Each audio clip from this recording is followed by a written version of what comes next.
This past week, by the way, I'm Stephanie. Welcome to my humble channel where we go over some stuff.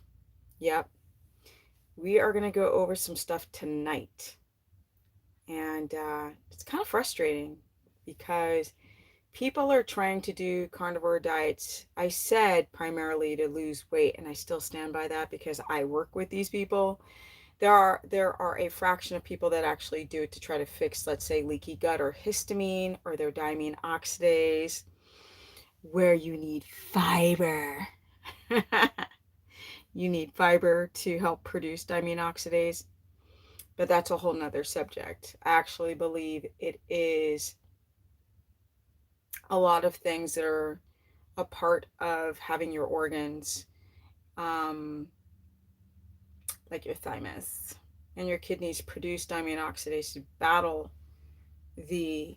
So you got to go down the rabbit's hole, right? What makes diamine oxidase and methyltransferase, and why is it that plants will help that?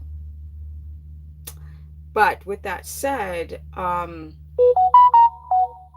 need to mute this right now. So bear with me, people. Okay, I'm back. The reason why I decided to talk about what the frack should we be eating or what should I be eating is because, what's up, Shelby?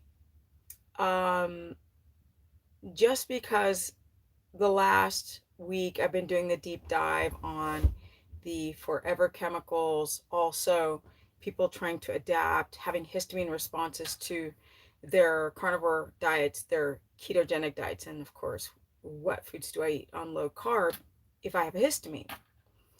So, I want to define a lot of these foods have forever chemicals in them.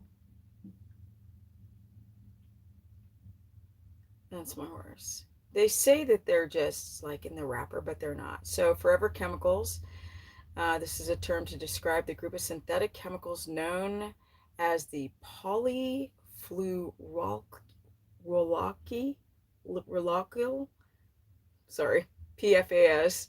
I should just say that. These chemicals are called forever chemicals because they do not break down easily and can persist in the environment for a very long time, potentially for hundreds and thousands of years. So guess what? The metal wrapper on your Kerrygold has forever chemicals. And unfortunately, that also is getting into the butter itself. And so there's that problem, right? And now we have to worry about a bill being passed where they are able to inject the cookie box into our meats. The M&M. I'm wording this thing up to tilt. What's up, Ian? And they just got to pass. It's not in every state where they're able to put this stuff into our meats. I mean, just use your imagination. People are always like, what do you mean? Put what into the meats? I'm like, what else would they do? Right? Oh, Lord have mercy. So they're going to be in our meats. People trying to do a carnivore diet, you're going to struggle. If you're trying to deal with histamine, and that is the reason why you're doing carnivore, and now they passed a bill where they can inject, like, it's not literally cookies, it's my code word for rhymes with sclaxine, into our meats, right? That technology. I just started. So that means I'm not going to eat at restaurants anymore. I'm not going to go to any store, even they're doing it to organic grass-fed meat. It's so crazy. They're going to do to the animals and the meat itself. It's so funny. They've got these machines that go chunk chunk, and then next piece of meat, and then chunk chunk, and it's got tons of needles in it.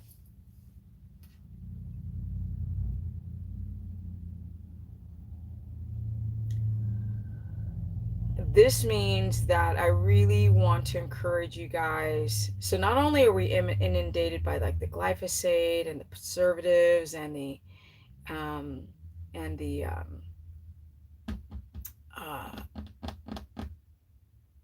nitrates, right? Because the nitrates are in your hot dogs.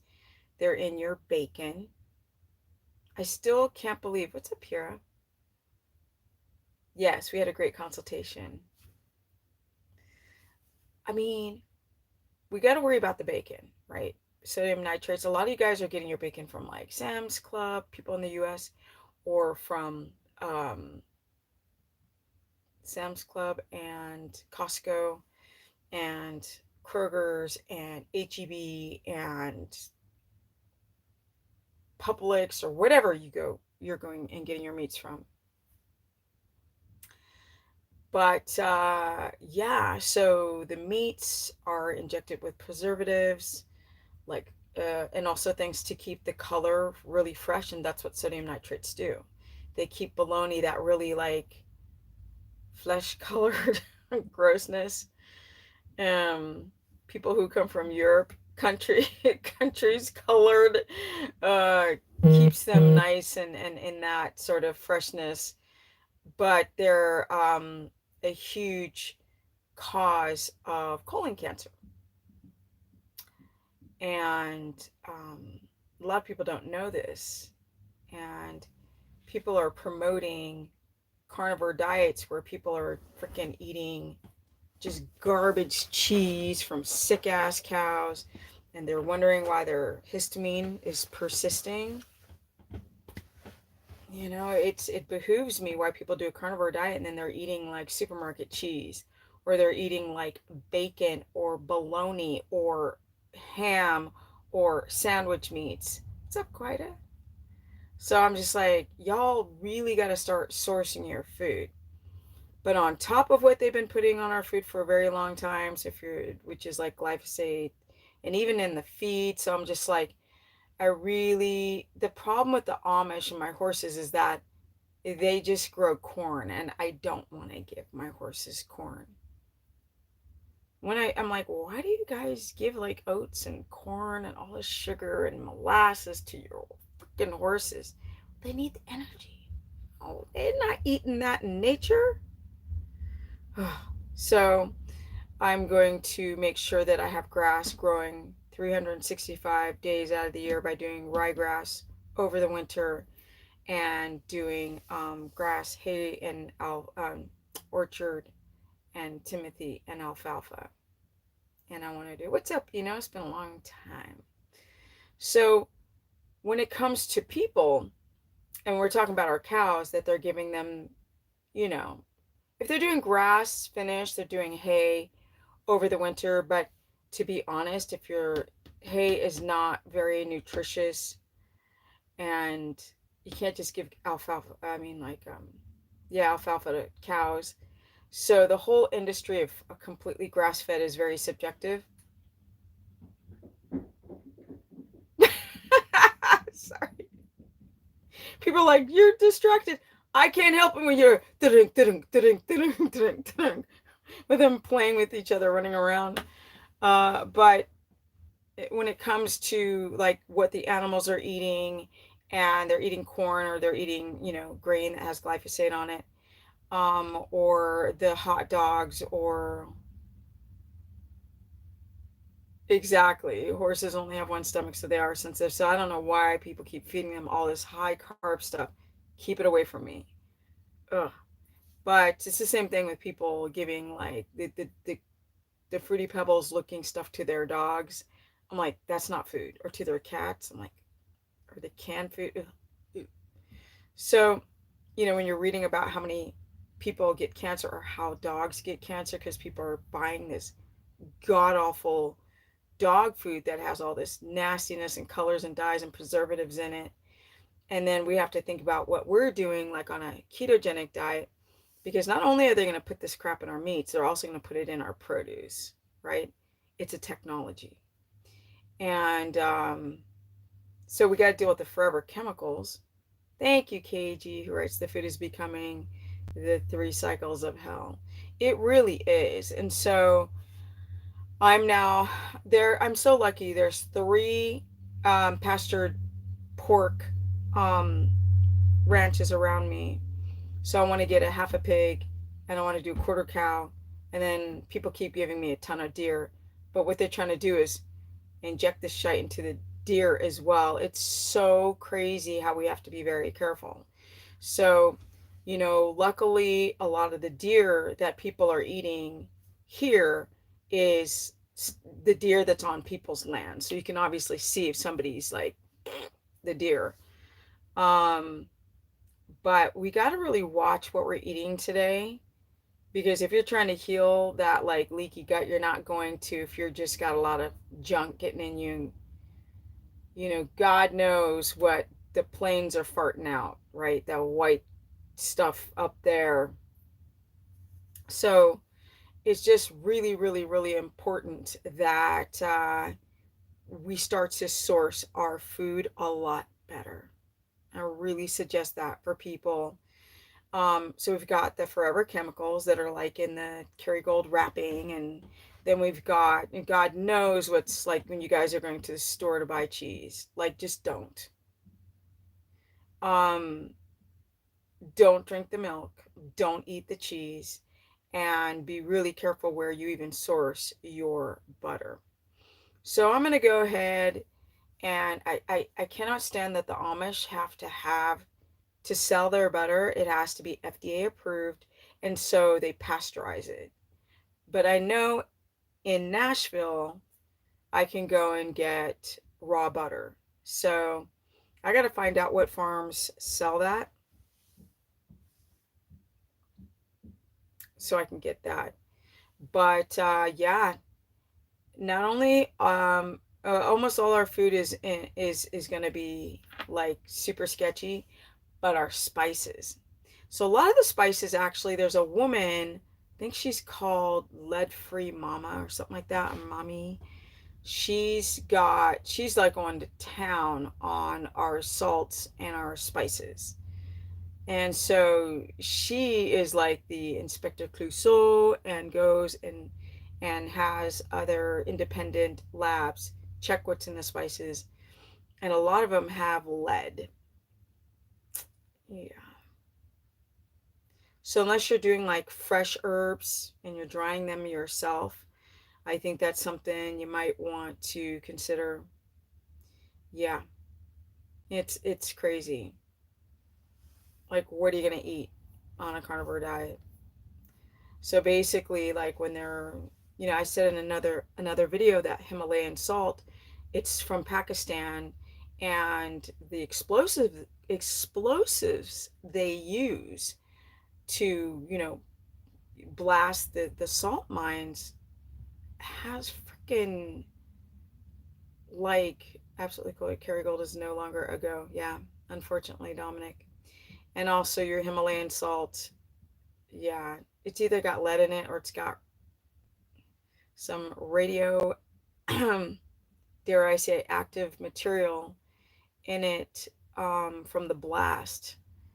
And we wonder why we don't feel well. It's so deep. The rabbit's hole is so deep and it's so wide. And people who do these diets are looking for quick solutions, and it's just not. I don't know about Baja Gold sea salt, so you got to go and find out. Um, you got to go find out. Now, even the Redmond's real salt. Now, this woman, what is it, Lead Free Mommy? She's the one that found I believe. I haven't spoken to her, but I believe that she was the one that found the lead in the Redmond's real salt. That includes their electrolyte cocktail. So you guys, we got to be very careful, because once, let's oh, there goes my little back pillow. Let's see how lead affects the body.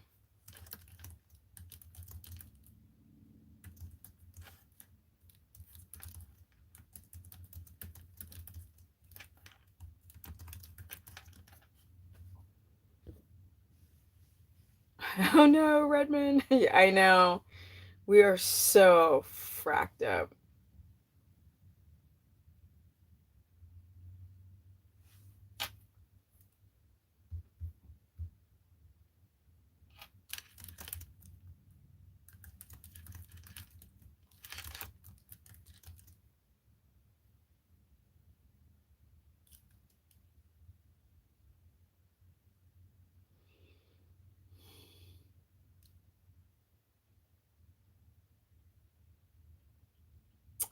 Um, Hold on one sec, guys.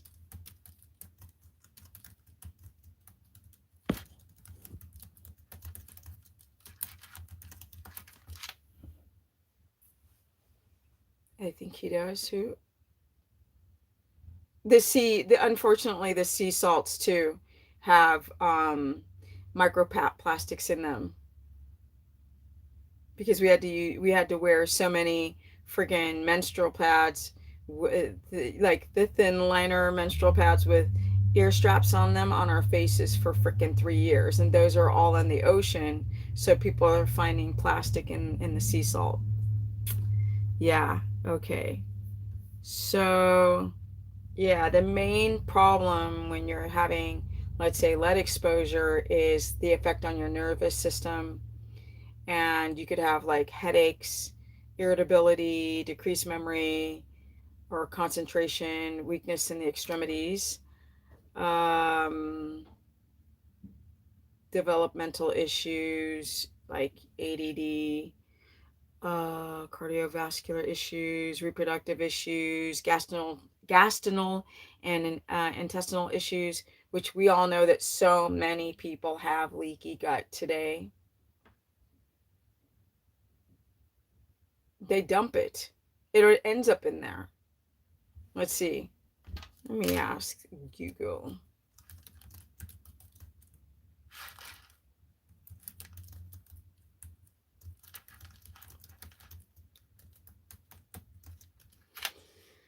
Let's see. Improper waste disposal. It ends up in our waterways. Our sewage overflows. Um, that's how the microplastics get in there. Yeah, and they end up in our like salts. They end up in the freaking kelp. Well, I heard that Celtic sea. Let me see. I think it's Celtic sea salt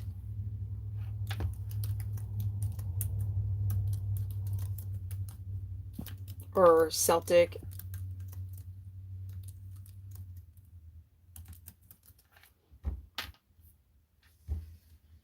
Let's see. Okay, so Celtic sea salt is the type of salt that is harvested from the ocean waters off the coast of Brittany, France, which I knew it was off the coast of France. See, the first step in making Celtic sea salt is a collection of water. Wait, hold on. Of ocean water. This is typically done by using systems called canals and ponds that allow the ocean water to evaporate naturally.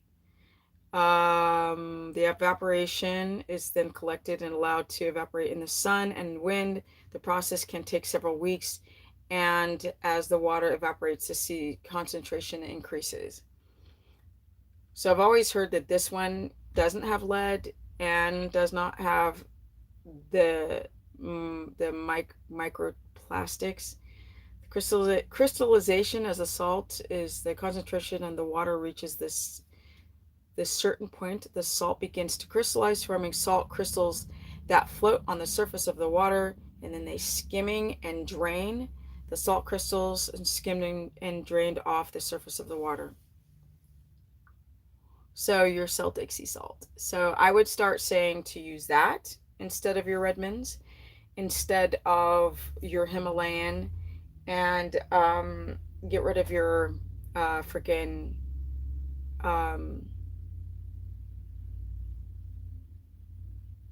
Kerrygold. I would start buying your meats from um, your local farm. And a lot of people in the US are like, I don't know. And I was like, I mean, there's farms everywhere. Even when I was in California, there's farms and there's ranches and farms. So you got to start sourcing it. It's so funny because White Oak Pastures, I saw an ad of theirs. I have so much Redmonds. I know. Sorry, KG. I saw an ad of White Oak Pastures on an Instagram ad, and they're like, we don't put we're not going to allow any of our livestock to be, where's a pen?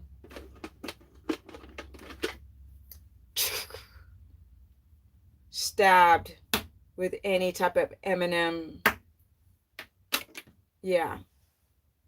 RA. Into their lives. I mean, they're like, we're not allowing that. So, we have to start kind of figuring out where we're going to get our meats from. And that's the reason why when I moved here, there was only a couple things that I wanted when I first moved to raw land. And that was an outside freezer. Because obviously an RV freezer, it can't fit shite. So I had my electrician install power into an Amish shed. And the first thing I did was, I'm like, freezer, now. Let's get it filled with meat. And now it kind of really puts the light under my fire, because I would go and drive to Nashville and sometimes get some of their grass-fed organic meats if they had any. And now I'm not going to do that because I don't know where that meat is coming from. I'm not. And every time I go and buy like a half a pig or a quarter cow, I'm going to ask, do you do this to your animals? Are you going to put that in them? Right? The stuff that they've been putting in people for the last 3 years. You're going to do that to the livestock? I'm not eating your meat. So, and they're going to do it to vegetables as well. So you can't get away from it. That's the reason why a lot of you guys got to wake up. Period. Need some water. Now let's talk about the actual food itself. Now, we all know that people are doing super high protein carnivore. And I've been saying eat high fat day one. You can go back to my video catalog, and day one, I was like, why do you call it carnivore? It's just a keto diet. I kept saying that. But yes, vegetables too. If y'all have learned over the last 3 years, like, just like they had the ads in the 80s, just say no. Yeah, like, you've got to, really look where you're sourcing your food these days. You have to know where it's coming from. I mean, people are not getting better. They're not. So you could do a carnivore diet and feel better for a year, 6 months, 2 months, but you don't ever get fixed because you're still eating bacon, like that sodium nitrates, and you're still eating. And now they're adding one more layer of toxin to our meats. Somebody said you've got to go and call your local authorities and write letters and, really make sure that they're not allowed to do this, but they're doing it to most of the US states. And if they're doing it to the US, whatever happens here is going to happen everywhere else. I shouldn't say that, because Europe actually has a better standard when it comes to food quality, but they're going to do it there. Come on. Now, the problem with, I do so many videos about this, and I just try to kind of bring on, you're going to grow your own produce? Yeah. So basically, I'm always explaining to people that they should not do carnivore for the long term. And it's better to try to fix your histamine and your leaking gut that made you go and do a carnivore diet. Like if you take Michaela Peterson, who's got all these health issues every time she tries to eat a plant toxin, that's not the solution, right? Like I have a really bad fructose intolerance. That's not the solution. Like, oh, I'm just not going to eat fruit and then we're good. No, the solution, my people, is to fix your gut, fix your toxicity levels. I really should just mute this.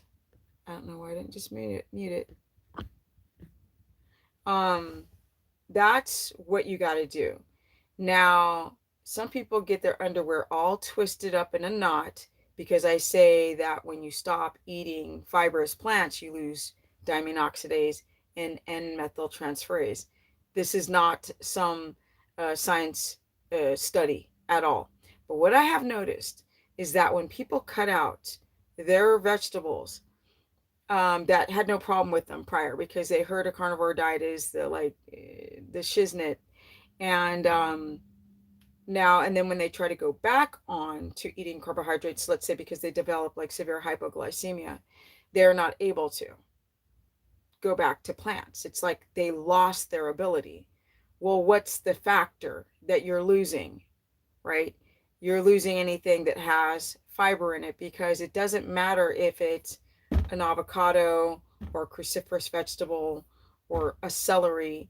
When people start eating these foods in small amounts, they then stop having histamine reactions, stomach aches, skin reactions, flushing. So there are some people who get their underwear all tied up in an extreme knot, who keep trying to focus on doing videos about me because and have got like literally no signs to refute anything I'm saying. It's like such a joke, but it is irrefutable with all the people that I've worked with. And because I do a real people with real stories, that just tears all people's trying to frack me up to little tiny pieces that they can shove. So with that said, what do we eat, right? What do you eat if you still, what else can I do for histamine? I still have a little histamine. A lot of people still have histamine. That's what I'm saying. We have to be careful for the forever chemicals. We have to be careful for the cortisol pathways. We have to be careful for things like glyphosate, and we have to be careful for eating foods that are high histamine, or even losing our diamine oxidase and developing worse allergy symptoms. That's the problem. Once people cut out the plants because they were doing carnivore to lose weight, and they cut out the plants and they had like a little histamine, then when they try to eat the plants again, they can't. They're having like severe issues with trying to eat what they used to, which is what I experienced. So it didn't matter. It didn't matter if it was broccoli or cauliflower. After doing carnivore for almost a year and trying to eat those foods again, I was like, oh, I feel terrible. What happened? So it is sounding like that you're losing your antihistamines, the natural antihistamines, and methyltransferase, and diamine oxidase. And this is the thing. Over time, we learn, right? So back in the day, Steve Finney and Jeff Volek, really intelligent, medical doctors who found out that the brain could uptake and use, can get past the ketones, could get past the blood-brain barrier and use them as its primary source without having any issues. And that if your thyroid, for example, still needed glucose, that you'd still make enough glucose through gluconeogenesis to be able to supply glucose to your red blood cells. And so, but what they did get wrong, okay, I will speak on cortisol, I'll get to you guys. But what they did get wrong was salt. So I'll never forget, in the very beginning, these acclaimed, very intelligent, amazing doctors were saying, they told us that salt was bad for us and that it gives you a heart attack. And so really you lose salt, you lose minerals being in ketosis on keto or carnivore. So, hey, have at it with the salt. And we all did. And we start to develop things like high blood pressure or low blood pressure. And so we learn. Whatever I say today could change tomorrow. But for now, my, because some like stupid shill was in my comment section, and it's like these people who don't like when you make a strong comment or a statement, right? And there's no hardened science to back up a statement for any of us, right? unless we're sitting in a laboratory and working with people, although I do work with people. When you're looking at people and you're trying to figure out, like when I'm having consultations and I'm trying to figure out like what diet do I put this person on, because clearly not everybody can do carnivore, not everybody can do keto. So what diet is going to work for you as an individual? What types of foods can the individual consume? And this is what's very individualistic. And it doesn't matter what any yakking person says. It doesn't matter if I say it or any other guru, any of us, because literally I feel like all we do is just yak our heads off. I get bored from hearing myself sometimes. Like yak, yak, yak, yak, yak, yak, yak, blah, blah, blah, blah, blah, blah. And sometimes you got to go like, what's going to work best for me? Like, what if you don't think I'm aging anymore?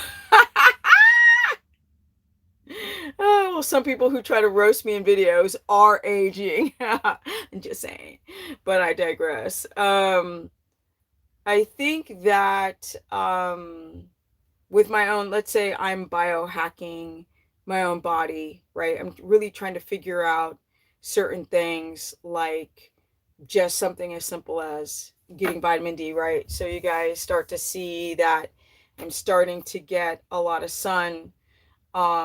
I don't allow a lot of sun on my face, which is how I started wearing so many caps all the time because of having melasma. Although I don't want to test to see if it's in remission, but it's acting in remission. Thank God. But this is hyperpigmentation of the face particularly. So when I'm out, I'm making sure that my arms are and my legs and chest and back are getting enough sun to get vitamin D, because let's say let me list all the things that vitamin D does.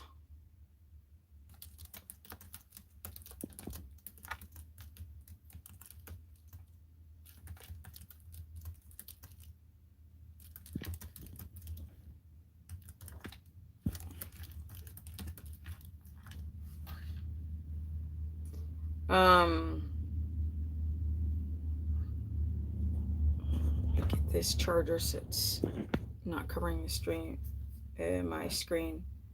So vitamin D obviously is about your immune system and about your bones and let me see, with your like what, yeah, inflammatory markers with your immune system, your inflammatory markers, your bone, your teeth. Dealing with, it may help lower things like your blood sugar, or it may help in stopping the replication of cells with cancer.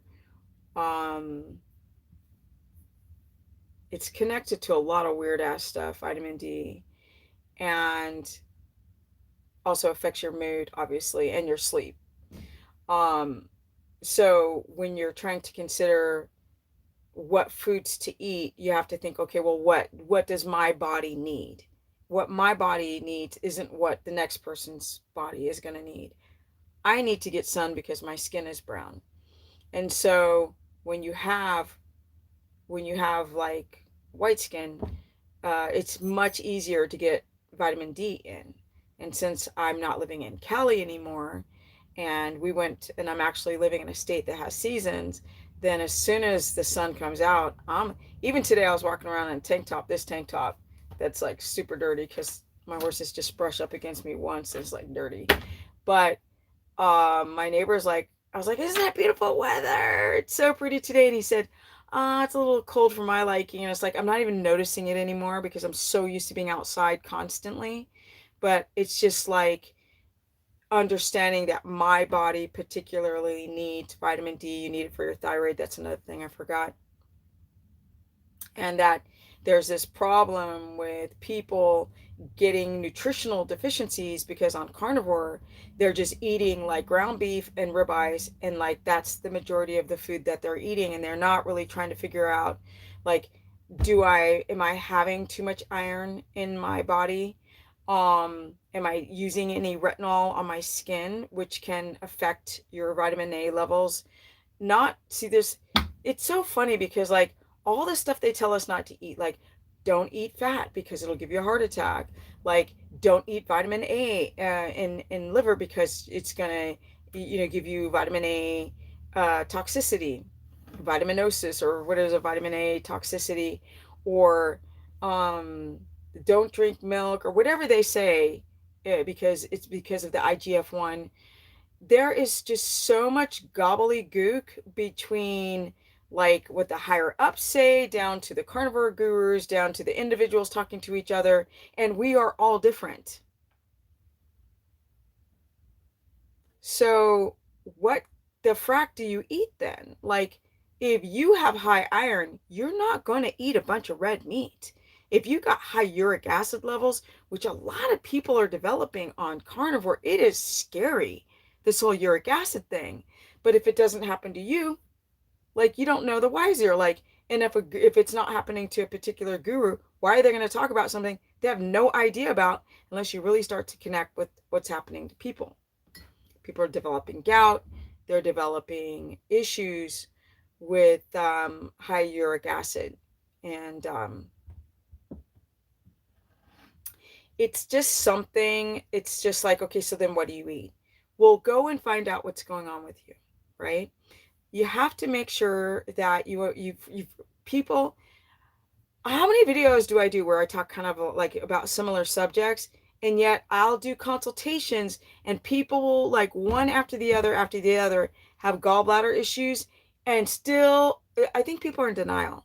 They're like, they don't want to believe that my gallbladder too, it's like, oh, I'm estrogen dominant, oh, my thyroid, my T3 might be low, or it's so funny how, like, the person who tried to roast me the other day doesn't talk about this kind of stuff, right? But I do. I talk about, like, the gallbladder, and I talk about the leaky gut or histamine. I'm not just like, just go and eat a bunch of meat. And like, now people are saying eat a bunch of fat, and you could do bacon or butter or eggs, or you could just eat a ton of meat and we can call it priming. And then after that you fast, and then after that you jump in an ice bath, and you're going to be like superhuman. It doesn't work like that. We're all freaking different. So what do? Like, go and find out if what your ferritin levels are. Go and find out if your gallbladder is working properly or not. And people are like, well, how do I know? I'm like, go take 5 tablespoons of fat, put it in a glass of hot water, and drink it. And if you feel nauseous, if you feel bloated, if you feel sick, if you have diarrhea, you have a gallbladder problem. And we don't even know if it's going to be sludge or stones. We don't know. The hypoglycemia problem on carnivore is real, my people. It's a real thing. So how do you know? It can be, and I'm going to get into the leaking gut. We're going to get into that. And then we're going to figure out, like, what can you eat, right? What can you eat? So, you got to go and see if you are tired in the afternoon, tired after you eat, if you've got postprandial or reactive hypoglycemia. If you're waking up throughout the night, I don't care if you go back to sleep, okay? If you're a person who can sleep standing up, you're not sleeping. Your sleep isn't deep enough. It's not reparative. So every time you shut your eyes, your body's literally exhausted. So a lot of people, somebody asked me about going down the cortisol route. A lot of people are going down the cortisol pathway. I mean, I started talking in this stream about forever chemicals. If you are having exposure to a lot of chemicals, depending on where you live, or if you're in a city, or if you're eating crappy quality carnivore keto foods, or if you're doing junk foods or whatever, your body's under stress, because a lot of people don't seem to recognize stress. And if your body's going down the cortisol pathway, I mean, big chance that your blood sugar is not going to be stable. You're not going to be able to produce enough viable ketones, And I see it person after person. It's very rare that I see people with blood sugar in range, ketones in range, with perfect energy. And then with the fat loss that they're looking for, I don't see it. Or people who are looking for just to feel better, really. Like, you really got to take an internal, turn your face in and stop listening to everybody and learn about yourself. Because the advice out there, 9 times out of the 10, is just not good. I mean, sometimes it's good, and sometimes you get nuggets. I call them nuggets because all in all, the general advice I hear is so bad. So you got to turn yourself face in and go, do I have a histamine to a certain food? Do I have blood sugar dysregulation? Do I have a thyroid problem? Do I have a gallbladder problem? Do I have a pancreatic issue? Do I have gut issues, which we all do? Let's keep it real. Do I have an electrolyte imbalance? Do I have a gut that's leaking where I'm not absorbing my minerals? Or my vitamin A is high, my vitamin D is high, my ferritin levels are high. Why? Why are some of you having too high? My last video was about when your potassium levels are too high, right? When people don't have enough sodium and then their potassium levels are too high. It's dangerous. What was it?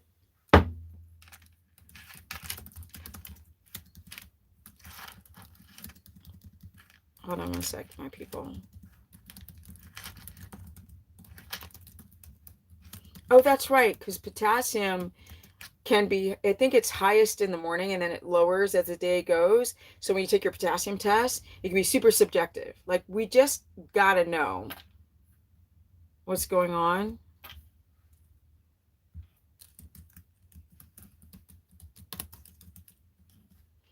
Now I'm going to get into some of your guys' questions. Your system is the best that I've heard. You don't eat that much meat. You eat a lot of butter every day and it has kept you young, and you talk a lot about organ meats as well. Yes, and that is very true. That is very, very true. That's what I do. My food is mostly fat. It's moderate to low protein, and it's moderate to low vegetables, and it's very high avocado, and I balance my electrolytes. And then I also get into the whole grounding thing, and I move to the nature, and I do a lot of self-love, and try to follow circadian rhythm, and I'm getting closer and closer to that reality. So the things that make your potassium levels too high is certain medications, ACE inhibitors, receptor blockers, certain potassium sparing diuretics, your adrenal issues. Yeah, I read this yesterday, I think. Your adrenal issues are Addison's disease, infections, injuries, dehydration, obviously. Yeah, not balancing potassium to sodium. Nuts are just pretty much toxic. No nuts. That's years ago, people tried to roast me in the past, but I'm not going anywhere. So you can try to roast me all day, every day. I still ain't gonna go anywhere. Years ago, I remember I did videos that said you should not eat nuts, cheese, or drink coffee. And the internet, they literally trolled me hard for like 4 years. You're an idiot, you're stupid, you don't know what you're talking about, like, this is ridiculous. I mean, on and on and on. And now nobody fights me on those subjects, ever. Ever. So now I'm saying carnivore for too long can be damaging to the body, especially if you're not fat adapted, and also losing the ability to deal with histamine.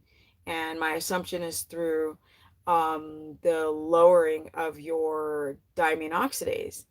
And that in time will also be a subject that nobody will F with me as time passes.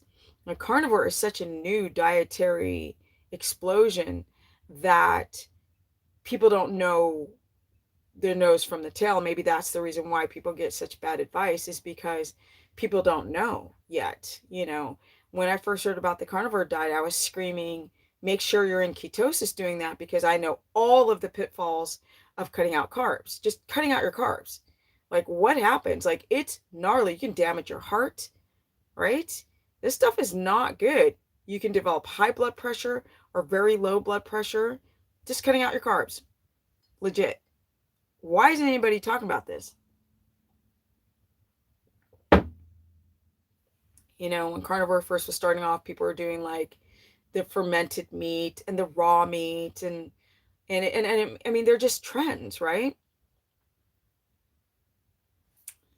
See, I'm in Japan trying to eat keto as possible, and dear Lord, this video spoke to me.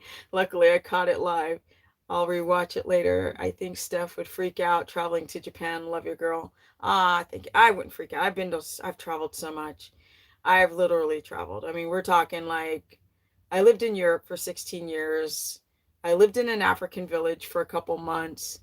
I've been to Africa 4 times, different parts of Africa. I've been to Asia and South America, and I've been to Cuba and Iceland and all these weird ass places in Australia. And, you know, I accept all cultures different than my own. I find it fascinating how people are coming from different cultures. So, you know, there's that whole conversation about like what's happening with the world today, and on a dietary level, um, just how much food and light and the quality of food affects everything in your life. And then on top of that, you've got to worry about the economy, and about being able to afford these foods. Like, because I'm like, okay, now you're going to have to go and find local farms that where they have pastured pigs and grass-fed cows. Who can afford that? You know, where they're not fed soy or corn, because it's so cheap to find a place where pigs are not fed soy and corn. Good luck. It's very difficult to find that without it costing $1 million, right? But the fat from a pig is so good for the brain, which people don't understand, who say they do it for religious reasons. But then when I ask, well, what does that mean? They don't have the answer. But that's a whole other subject. But, you know, people are like, well, what spices do you use on carnivore or keto? I mean, I have avocado, so it's not really carnivore. And I have vegetables here and there, but it's almost like you almost become freaked out by, you know, the vegetables. Now I can go to the farm and I can get some deer meat, but what about my vegetables? What about my avocado? So I'm thinking about getting an avocado tree, and then here in Tennessee, and then growing a greenhouse, or putting a greenhouse around it. Chris Pugh. Anything wrong with the food there in Japan? Yeah, so people are like, you know, my consultations, people are like, well, what do I eat? Because I'm like, well, did you know your spices have this, right? They have lead in it. Did you know that a lot of the packaging on these things have the forever chemicals on them? Or they're literally, it looks like if I take the machine that goes into the meat, it looks like, where is it? If I had a bunch of pens, right? It's so crazy. I looked at this the other day on Instagram. So if you got a slab of meat, it's like chunch, next slab of meat, chunch, next slab of meat, chunch. It's freaking gross. And they spray it with this fluid, and then they go like this, chunch, chunch, chunch, and then they put it in a package, and then you go to the store, and that's where you get your meat at Costco or Sam's Club or what the frack. So I don't really suggest going there to buy your meats anymore. I got some, probably horse crusty something in my eye.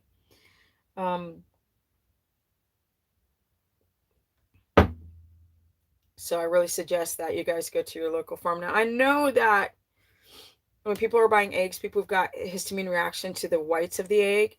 Often when you can get it from somebody who has their own chickens, like I'm about to get a couple hens, like 4 or 6 hens, um, and and 2 turkeys.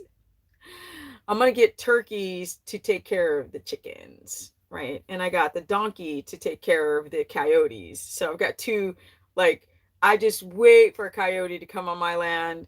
Well, with chickens, I don't know what to do with it. I think that the turkeys take care of the chickens for the hawks, and then the coyotes, the donkeys will take care of it. But the point is about if you have your own eggs, then those, not only is the egg less allergenic when you know what you're feeding.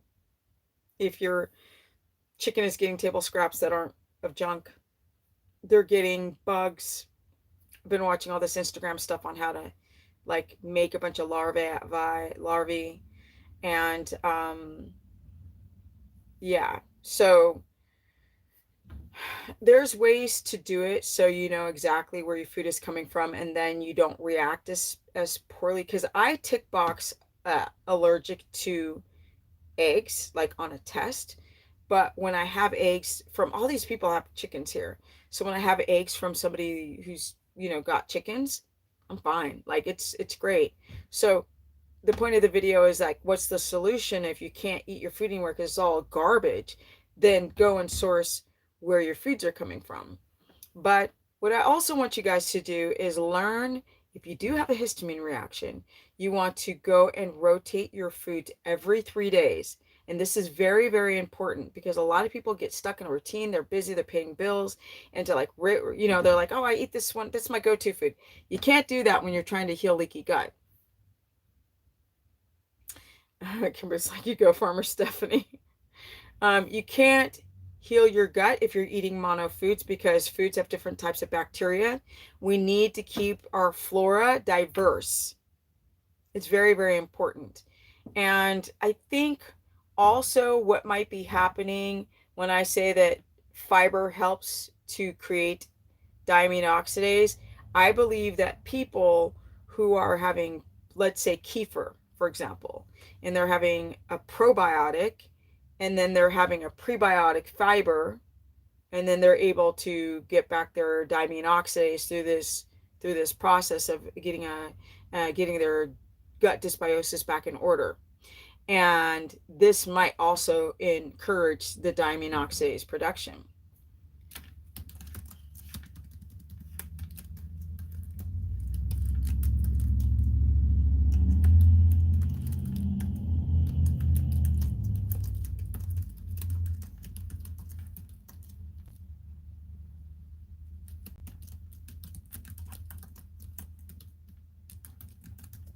Okay.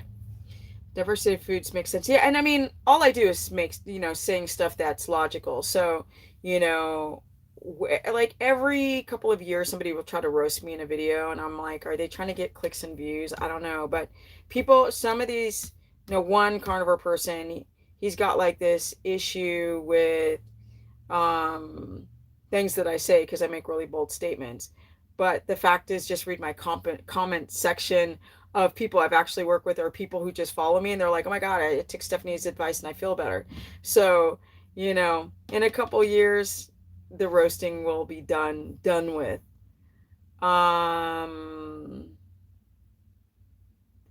So the gut microbiome, this is how you produce more diamine oxidase. So it makes sense, right? You're doing carnivore, there's no fiber. So you're having the prebiotic, the fiber, the probiotic, even if you're doing like raw milk or if you're doing kefir, it's having a hard time to grow and be prosperous and cultivate in the gut because it's not attaching onto anything that's a prebiotic fiber. And so that makes sense. So I'm right. But saying something like it must be fiber that helps the production of diamine oxidase, that's unclear. But if I say, well, prebiotic fiber is what probiotic raw milk can grow on, which then can help the balance of the ecosystem of your gut, which helps the production of DAO. So that makes perfect sense. You know, being outside, not being in a sterile environment, kissing my horse on the face, being in the dirt all day, all of these things, you know, buying my produce, let's say from the Amish, and when you buy it from the Amish, it's still dirty and busted up looking. Your vegetables should look atrocious. They should not look perfect at all. They should be miscolored and mutated looking, and those are going to be the healthiest produce that you're going to consume with no wax on it. Oh, that's another thing. Oh my God, I forgot this whole subject. So Mr. Shill opened the gates. Okay, this dude started a company. I think it's called like Peel, like I-PEEL. They are going to listen to y'all, listen what they putting on your produce. They're putting on, oh, somebody sent me something. Oh, it's on my phone and I'm recording this on my phone. But they are putting this, he bought a company where they're going to put this on your produce, and it's supposed to make your food stay on the shelf forever without aging. And apparently to the touch of this stuff, it's super duper poisonous. Super hazardous. This is what I read when somebody sent me this thing. So yeah, like, why are we doing these diets? You want to know why you're not losing weight? Because your CRP, C-reactive protein markers are up. Your thyroid's jacked. You're not able, your gut is jacked. So now you're not absorbing the nutrition you need to even help the thyroid. So it is so few people who actually do these diets. Brian's like, I want to do the challenge. It's not done yet. I'm taking my time. I was going to release a date and I was like, don't be stupid, girl. Don't release it yet. You finished? This is not like the book. This is something that I'm working on every freaking day. I'm working on it every day. And I want to make sure that when I do put this together, that is it's not only just putting a challenge together because it's going to work like an educational experience, but it has to be done in a simple way that leaves like a bam, like you're just like, oh, like the light bulbs go off, like, oh my God, I got it. What she's describing, my symptoms, they're matching up. Here are the solutions. And so it's going to be soon. I was thinking about May 1st, but I think it's going to have to be June 1st.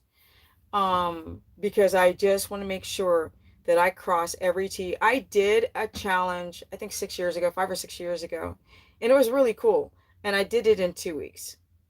We're not doing that. And it was great for the time. We're not doing it this way because I'm including 3 dietary measures. I'm not just doing carnivore. I'm doing carbs as well. Some people try to do carnivore and they fail miserably and they get more sick because their bodies can't handle carnivore. Carnivore is not like, you know, Santa Claus coming at Christmas and he's just going to put his magic wand and everything's fixed. It can work really great with some people for the short term, and it's disastrous with other people, and everyone is different. Everyone is different. So, yeah, diamine oxidase production and the reduction of histamine and reduce histamine systems. We see genetic variations, MTHFR, medications. So things like anti-inflammatories for women who've got menstrual issues and they're doing like aspirin type of NSAIDs. Antibiotics can totally jack up your DAO production. Obviously the gut health. Microbiome is essential for proper DAO production. So I'm right. Fiber does help with diamine oxidase production. Mister. I love it when I work this hard. Okay, yes, because the bugs actually want to eat those non-treated veggies. The bugs are smart. Yep. Very good, Brian. Because the stuff that they spray on it sterilizes them, and it's so bad. It's just awful. Awful. So I'm not eating any, even though I'm keto, I ride the line of carnivore because I'm not eating any of that produce. I'm not. I haven't planted any beds, any any of my own garden beds yet. I will. I've in this process, y'all don't even know. I decided to go get the roof re-roofed on my shelter, my RV shelter, because it's 40 years old. So instead of being able to like start a garden, I put the money into that. And but the Amish, they've got a ton of produce, 10 cents a pound, 25 cents a pound. I mean, you can't make this stuff up. Plus, I know a ton of people that have gardens. So then the next season, I'm really going to go hard on a garden and the chickens and all this kind of stuff. But I just recently decided to pull back from keto. At the moment, I can't afford it. The what?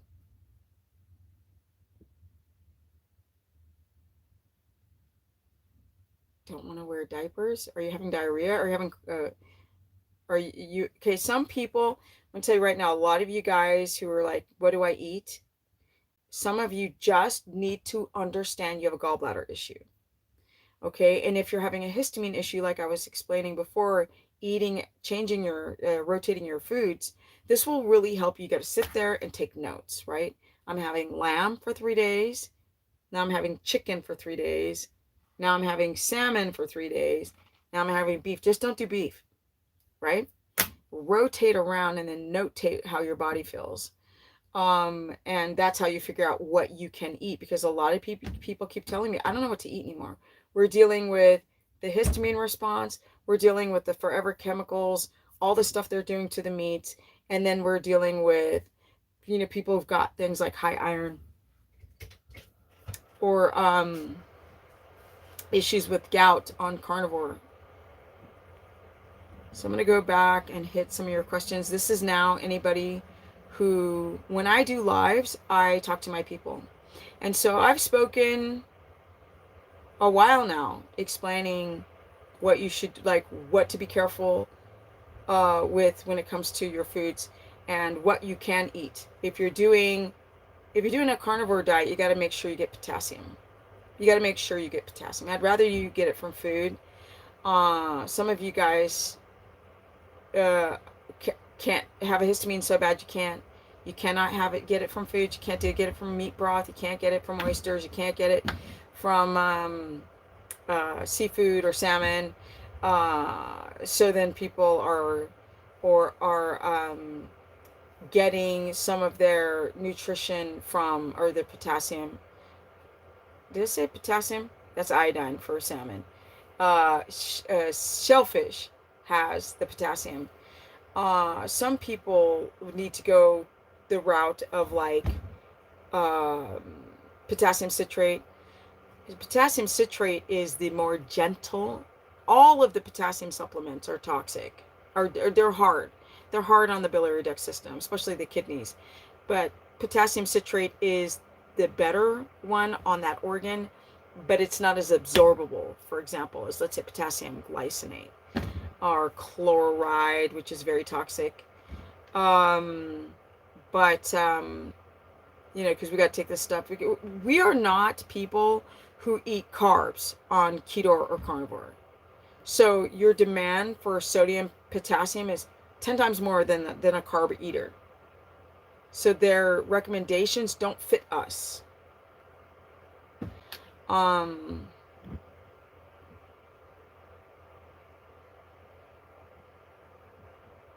me see. Aaron says my last ferritin test was 76 and time before that was 55 back in 2013.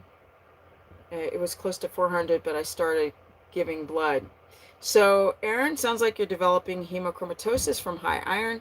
This is where all that red meat and eating 2 pounds of meat, it can be deadly to someone like you. You just be careful for this advice. The one size diet advice, it doesn't fit all people. It just doesn't. You can't prime. You can't eat as much fat as possible if your gallbladder's jacked up. If it's infected and you eat a bunch of fat, you're going to send your ass to the hospital. Guys, be careful.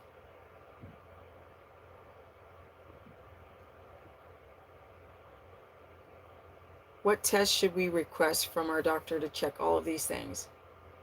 I mean, first of all, go by your symptomology for your thyroid, for your gallbladder, right? Because it can be costly and not that easy to get like an insulin test. A1C is more easily to get. You'd have to get a glucometer to test your fasted glucose or ketones. You could do your reproductive hormonal panel. You could, somebody was like, how can I be estrogen dominant if I have low estrogen on a blood test? I'm like, because your fat cells make estrone. That's how. And they don't test for that. They test for estradiol. So, you know, you guys, you just got to understand your body more. You got to understand, like, what is worth testing. I think reproductive hormonal panel is great. I am sponsored by my sponsors, Let's Get Checked, and they do a reproductive hormonal panel. They changed and I haven't, it's like I put up that code on like probably 500 videos and have no time to fix it. It was Stephanie 30. It's not that anymore. It's like Stephanie Keto, I believe, is the new code. But knowing your sex hormonal panel, you don't need that like for a consultation. You would need that for yourself, right? Because a lot of people don't understand like what's going on with their menstrual cycle or what's going on with their menopausal symptoms, because they don't understand that. And then when you want to test the 3 estrogens, just don't test estradiol. That's typically what an OBGYN will test for. You want to test your estriol and your estrone. Your system is the best that I have heard. You don't eat. I read that. Let me see. The title for this chat took words right out of my mouth. Jenna's like, I don't know what to eat. I would suggest that you guys ride the line of carnivore and at least have vegetables 1 time a day around lunchtime. So if you're having a histamine reaction to it, it'll be lessened by the time you go to bed. That's what I suggest. And you're going to be able to have more foods that have potassium in them, or fiber, not to poop, but to get your prebiotic fiber to help with the gut microbiome. And for diamine oxidase protection. How about take that and try to analyze my video? So funny. People want me to debate this individual, but I just think that debating is so stupid. You ever, okay, I'm not going to digress yet. I'll digress at the end of this chat. Tried to roast you. He's ridiculous. I can't get through 2 minutes of the nonsense. Yeah, the problem is that when people get mad, right? They don't like what you're saying, but they don't come at you with anything scientific. They just try to sound smart because what I'm saying makes sense. If I say to you that the majority of my clients that did a carnivore diet that could eat certain plants before, and they do carnivore for a while, and then they try to go back to those plants and they can't, they're having a histamine reaction. Well, histamine that won't go away is from a lower diamine oxidase. So is carnivore lowering the diamine oxidase? Potentially, because you're eating too much mono foods. You don't have enough, you don't have a diversification of bacteria, and then you don't have the fiber anymore, that the prebiotic. And I'm sitting here researching things with them saying the same thing as that I'm saying. So, you know, people get mad at me because, not people, one individual is getting frustrated with me because I'm sure that my followers are going to this person's page going, Stephanie said, and there's like, I'm going to roast her in a video and have nothing to disprove her. It's hilarious. This is me. I just ate everything now. I honestly feel better than I have in years. My digestion is finally improving once I got the water kefir down. Some people can do kefir right away and some people can't. And that's why there's no 100% solutions. Like if I say, what are you going to eat? It's like everybody's different. I definitely think you should not just eat ground beef, even though people are feeling that they do better on ground beef. But some people do horrible on tallow and they do amazing on lard, or the inverse. Or some people do better on, let's say, ghee than they do butter. And there's got to be a lot of experimentation. So there is no one-stop shop, but you definitely should rotate your foods. And I definitely think that people should not do carnivore for the long term, because some of these people have developed gallbladder issues and Hashimoto's and other health issues doing carnivore. to the gurus off the top of my head, gallbladder issues. You know, and like, why would somebody develop a gallbladder issue on carnivore? Because they're eating a lot of beef or maybe eating a lot of ribeyes and they're not diversifying their food enough. They already had sludge going on and now they're just pounding down more meat and not working on the gallbladder itself.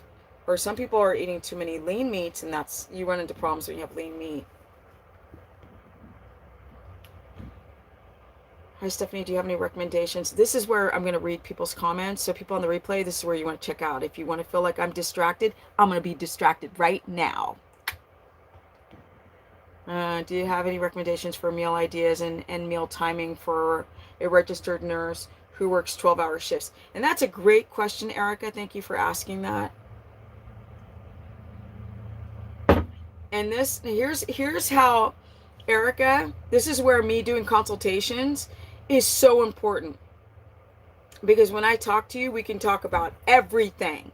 Because a lot of people don't know that they have a gallbladder issue. A lot of people don't know their histamine, sensitivities, like where they start and where they end. They don't know what questions to ask themselves. For example, I could say, hey, do a fat latte, right? Which is egg yolks and butter. But eggs are high histamine, and so is butter. And if you have a histamine response, and then people are putting butter in, and if you have a gallbladder issue, right, because this is perfect for a nurse, but if you have a gallbladder issue and a histamine issue, that drink is going to make you feel deathly ill. That is why everyone is different. So I would talk to the individual and go, okay, well, like, what foods do you digest the best on? Have you ever had 200 grams of fat before? Because you need to crank it up. And I don't mean in the frying pan. I mean on your plate, on your fork. That's what I would say, to really understand what to do when you're a nurse. And the meal timing should be very circadian rhythm. I don't think that anybody should fast. Again, I'm getting my data from people. There is no argument. You cannot argue. If you don't believe me, go and look at all the interviews I've done. I did a real people with real stories. I need to go and put it on a playlist. That's the problem. I want you guys to go onto the playlist and watch like the 12 people that I've spoken to tell you one at a time their own experience. And when you start using your own skills to analyze, you start to hear an ongoing theme. So when it comes to like what food should you eat, you should eat to a circadian rhythm. You shouldn't skip any meals, because if you already have like somebody said, go to talk about the cortisol thing. If you are very cortisol driven, a lot of people don't know if they are. It's emotional, environmental, and chemical. If you don't, and like food, if you don't know where your stress starts and ends, but you think you do, but you really don't know because you're busy, then as a nurse, you're going to have a very stressful reality, unless you're a nurse for like in-home care. And that's another thing. So it's kind of hard to suggest what to eat if you're like a doctor or a nurse on the go. Often I'm like, put bacon from pork belly that's not uncured, truly uncured, into Tupperware and throw it in your mouth, because pork belly is high fat, instead of eating something that's high protein, or some ground beef that's 80-20 and eat a couple bites of that. Or you could have some sardines if you don't react to fish, or you could pound down a couple bites of butter, or you could do a fat latte. It's really hard to say if I'm not speaking to you, because I don't want to recommend foods that are high histamine or gallbladder reactive if you have those issues. Your eyebrows or elbows. Oh, my elbows aren't sagging. And your skin is actually young. I do believe if you guys go, that's the really cool thing about me kind of like doing the whole video catalog over the years, is that you can actually see my face over the years with me talking online.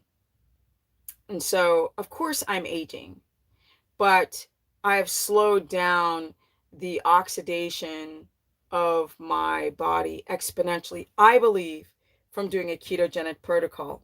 So that's what I believe. And then, of course, making smart decisions like getting the frack out of California at the right time, right? So stress is going to affect my cellular repair at night. Cortisol, too high cortisol at night, having inverted cortisol at night is going to affect how deep I can sleep and affect my reproductive hormonal chain. When you are going through menopause, so I'm finally going through it at 55, and soon I'm going to be 56. And the thing that's really quite interesting is to go from my 40s to my 50s on camera to you guys nearly four times a week over all these years, over 10 years, right? Because I started doing videos in 2010, I think. To see, like, if you're your own scientist, seeing what food you react well to and what food. See, I can pound down the fat. I could eat bars and bars and bars of fat, and I have no gallbladder reaction. I don't feel like it's too much. I don't feel good. I don't feel nauseous. I don't get diarrhea. My stool doesn't float on a lot of fat. It just feels amazing, right? So I think I need to do another gallbladder video to really let people understand, like, how you develop a gallbladder issue, what are the, like, truly, a lot of people have underlying gallbladder issues and covert, they don't know it, and it completely affects their things. So people will do high protein on carnivore and jack up their body. Like, this guy's like, oh, what do I do? I got too much, my ferritin levels are too high. You know, a person who's got ferritin levels are too high, they can't sit there and pound down the red meat, the ribeyes, the ground beef, and eat some liver. Like, that's dangerous. But yeah. See, Melinda says, I love you, feel amazing, just a little stuffy nose, nothing else. Okay. These are older comments, by the way. She is a thinker and doer. She's helping this old woman.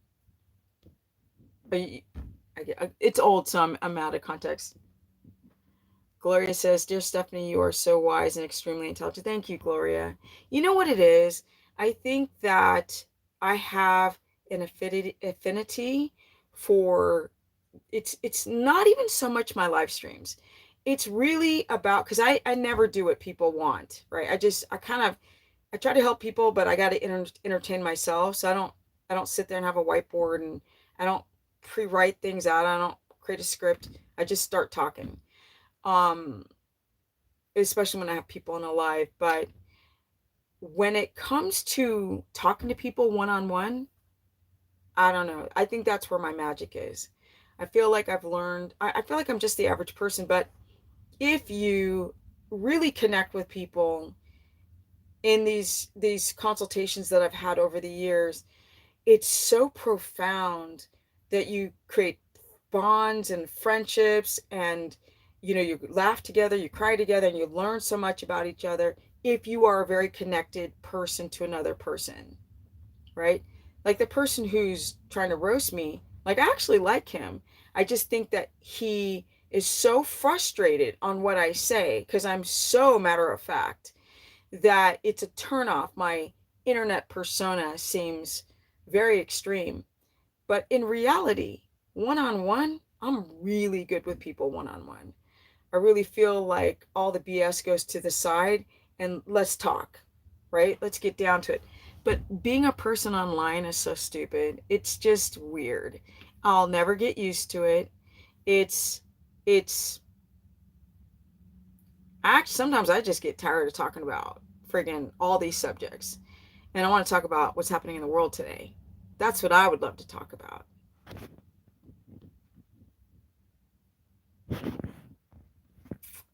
You guys don't forget to like up the stream. I don't check to see. I have to say this every time, because I know when I'm watching lives, I'm like, oh, I don't want them to know I'm watching, but I don't know who's watching because I'm so busy. I moved to raw land with 4 equine animals, 2 horses and 2 donkeys, and I'm living in an RV camper, and I've got no house yet.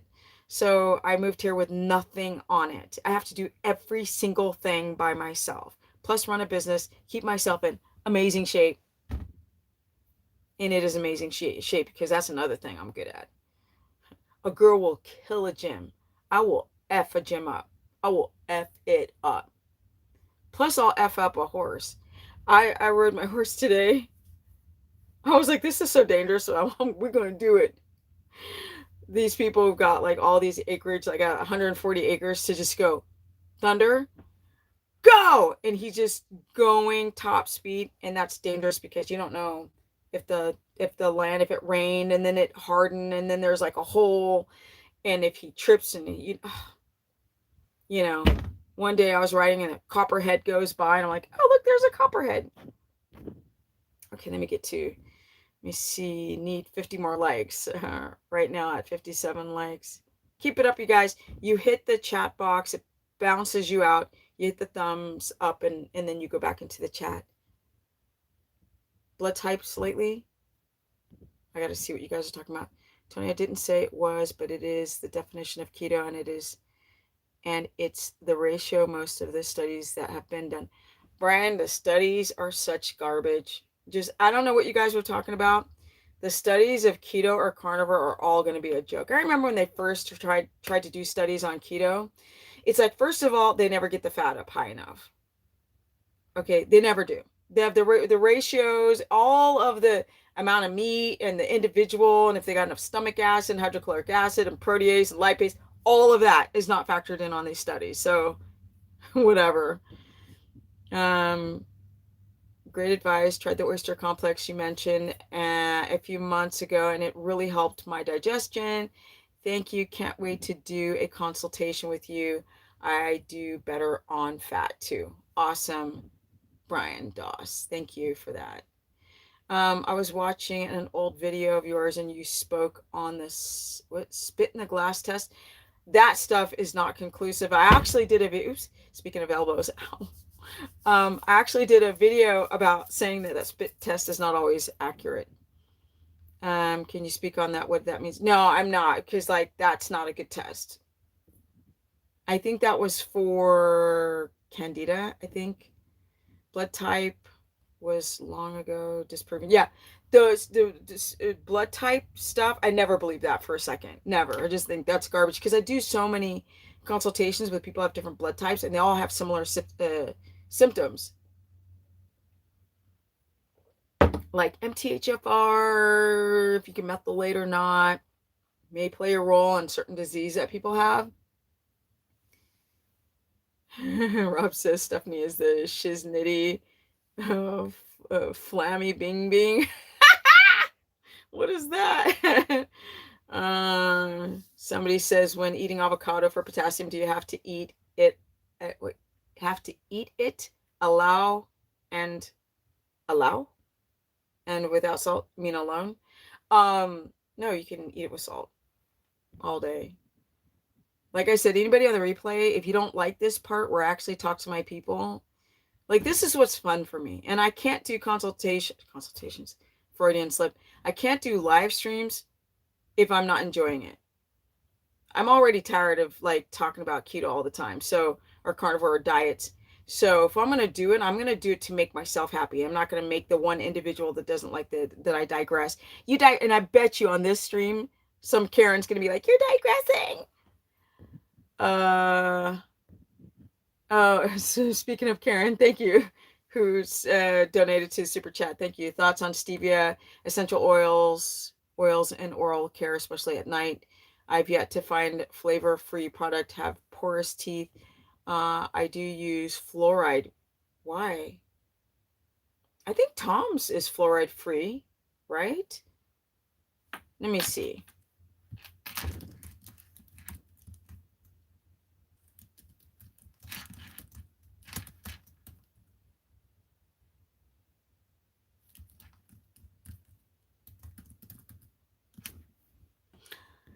Let's see. Hi, Stephanie. Should I eat my... Wait.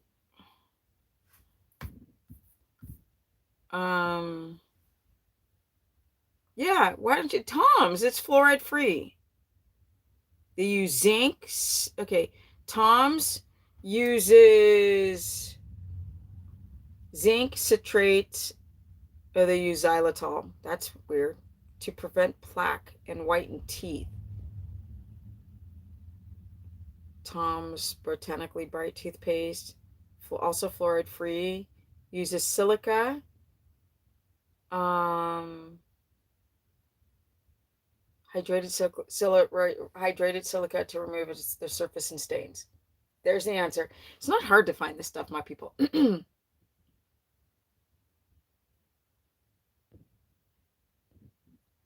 My gallbladder test said I have a low functioning gallbladder. No stones. I did fantastic on a low fat diet. Love cucumber, felt hydrated. This was years ago. Lexi, this is years ago, my friend.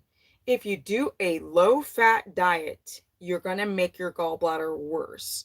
The organ is meant to release bile salts, and when you don't eat fat, it gets backed up, the cholesterol molecules, and they turn into stones. So you better address the gallbladder, either do a flush or use some type of supplementation to try to dissolve, like malic acid or taurine for the flow of the bile salts, or ox bile, rather than doing a low fat diet. That does. And plus you can mess up your thyroid and all this stuff. I've been talking an hour and a half. I don't know how I talk this long. Yikes.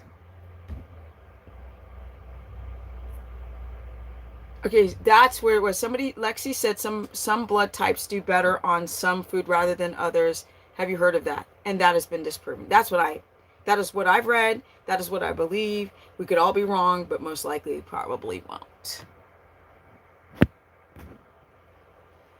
Concern is not the fluoride, but the flavors used to only H2O2 baking soda. But yeah, you can use baking soda to clean my teeth. Exactly, Karen. Exactly. There you go. Himalayan Botanicals is a decent brand. That's another good one. Thank you, Dominic, for the toothpaste. Are the flavors at risk of triggering metabolic response? Even my dentist wasn't able to find flavor-free toothpaste. Like, using H2O2 baking soda only. I think you guys have figured it out. So let's talk about something else. I'm talking about toothpaste, getting boring. I love your content in keto language. Thanks. How long after upping fat should someone what before considering a gallbladder issue, loose stool? How long after upping fat should someone so you rewrite that. My brain's like on to the next thing.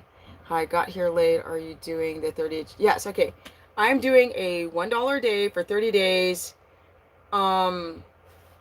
It's going okay. Now I'm doing guidelines. I'm not going to be like, here's a diet plan, because y'all react differently to all different foods. When I put dietary recommendations, I'll give you ranges. I'll give you types of foods. You have to figure out which one works best for you and which one doesn't. So it's $30 for 30 days. It's going to include videos as well, because that's what I did on my last challenge. And it's going to include prizes. I don't think I had prizes last time. I will this time. I made it more of a course. I actually have a course that's $15 every month, but it's not as like I'm taking all of this stuff that I've learned and putting it into 30 days. It's almost like a course for 30 days that really hits hard. Whereas the $15 a month goes on and on and on and on. Thomas Finney is who I was thinking of. Let me see. 91 watching. We need 20 more. I've been losing hair really badly, really bad. And I'm now having collagen peptides, including that as my 75 grams of protein. What do you think? Okay, you're losing hair because of your thyroid, is what I think. I think you should figure out what's going on with your thyroid. You need to check other symptoms, like constipation, like loose stool, like dry skin, like heart palpitations, like depression, weight gain, tired, feeling cold, there's a ton of thyroid symptoms. Anyone who loses their hair like really like extreme through a period of time, they may not be getting enough iodine, selenium balance, vitamin D. They may not be getting vitamin C. They may not be able to get into enough deep REM cycles. And you may not be having enough fat. And your body's needing to get its gasoline from somewhere. Because you can't do low fat and low carbs. Because protein will jack up. Just eating protein as your primary food can jack up your thyroid. Because the body doesn't use protein very well as energy. I think proof that BK was triggered by your cautions and warnings about doing carnivore long term with issues like leaky gut, gallbladder, cortisol, thyroid issues. Who roasts anyone dissing carnivore? Yeah. I'm not dissing carnivore. I think that carnivore is a great platform to, if you're having like an extreme reaction to something, right? You're having like RA symptom flare up, fibromyalgia symptom flare up,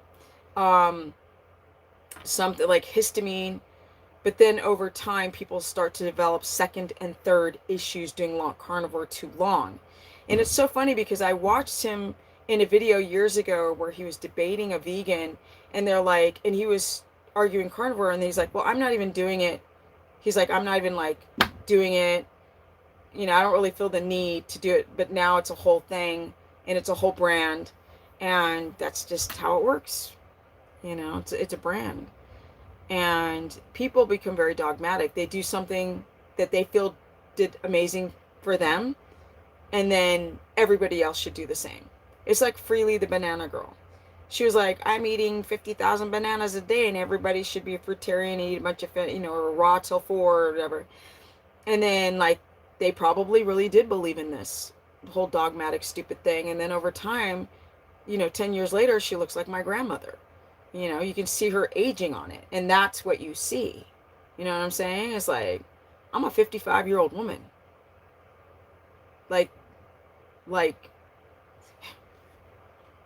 the proof is in the mother sucking pudding, my people. Like, I'm going on 56. So it's so interesting that, like, nobody can say, like, oh, she looks unhealthy. I had one person, I was in a live, and then people are like, oh, Steph, you look young for your age. And then somebody goes, she looks exactly her age. And then somebody said, I'm her age, and I look 10 times older than her. You're full of shite. But let me see if there's anything I missed. Yeah, a loss of hair can be towards insulin resistance. Doubt it. It's typically the thyroid, or it can be from plaque psoriasis, or it can be from an iron deficiency. It's most likely not just, hey, I've got insulin resistance and my thyroid's fine, right? So it's probably insulin resistance, thyroid. Was it the Goofster says you look younger than me and I'm 27. Thank you, I appreciate it. I mean, I'm not fishing for anything. It's just, it's not easy being online, you know. It's like, I'm good at this and I enjoy it, but you always have to keep enjoying what you're doing. My whole voice over the years, which has almost become my brand, which is be careful, you guys. You know what I'm saying? It's like, what's good for the goose is not good for the gander. What's good for me may not be good for you. That's the reason why I don't do like all of the clickbaity, like, here, look at what I eat in a day and just eat this and you guys will, you know, or, you know, my ass is 55. Like,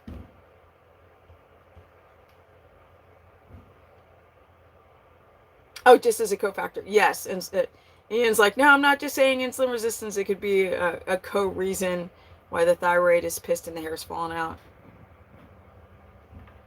Can cancer be healed with it? You know, here's the thing, Jenna. People would say in studies that the ketogenic diet heals cancer. So why would the carnivore do it with a high protein, high... And here's the thing. We're living in a screwed up, wonky world. Doctors will tell you that meat gives you cancer and it's got IGF-1 in it. And then, look, I don't think that the carnivore diet with high protein can heal cancer. I don't. What I do think is changing your lifestyle, changing the way you think, make sure you get high quality foods, get away from that cortisol pathway, eat every couple of hours if you have a difficulty balancing your blood sugar, protect your adrenals by not getting into a cold bath of water, cryo stuff, and try to get into ketosis. If your gallbladder's jacked up, you might have to eat carbs and have cancer until you fix that gallbladder. But in my opinion, the best thing is to be in ketosis, doing a ketogenic diet, and making sure that you get enough fiber to have the prebiotic fiber to get the gut microbiome to cultivate, and not do just a strict carnivore diet, because I think that that definitely jacks your gut up over time, because people are not having a diversity of meats and foods. They're eating a bunch of ribeyes and ground beef. That's what people do on carnivore, and some eggs. That's what people do mostly. Thank you, Talvish, for donating to the super chat. I can't talk when I'm speaking fast. Super chat. I've been eating 3 ounces of chicken liver daily. Awesome. And if you don't have high iron, vitamin A levels, awesome. How's the weather been for you in Tennessee? Weather sometimes bothers me. Lexi, the weather here has been divine. It has been so beautiful. I can't. Like, life can't be bad. Bad things are happening, but it's like that's the reason why I rode my horse today. I was like, oh God, I don't have time. I need to work on the challenge. I need to do this. I want to, it's going to be, I need to call, because I'm going to do a barn dominium, and I need to call and ask some questions. I need to do this and I need to do that. And instead of doing all those things, I went through the saddle on that biatch and I went riding, right? Because it's good for him. It's good for me. And horses are so majestic. Their heart rate will connect with yours. It's weird. Like, if your heart rate's lower, theirs will lower. If yours goes up, theirs goes up. And you become succinct. It's such an amazing experience to be on a horse or to be around horses. And I was like, girl, stop what you're doing and go ride your horse. Because the day was just divine. And every day has been divine. I can't. I'm looking at the weather. I'm like, and another great day?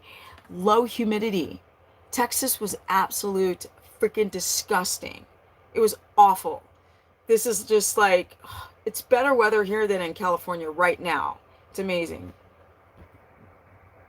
When I found out the keto diet was prescribed to cure epilepsy, I knew that this was I knew there was something to this, sorry.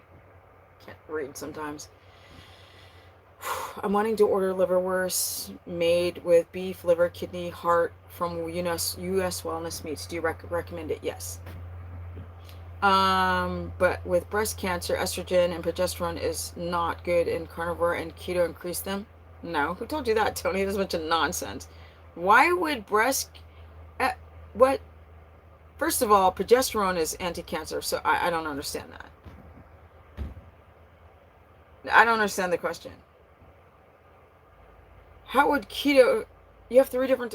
I don't understand. You mean make your estrogen out of balance? No, none of this is true. Not unless you're eating some hormone-injected meats. No. No.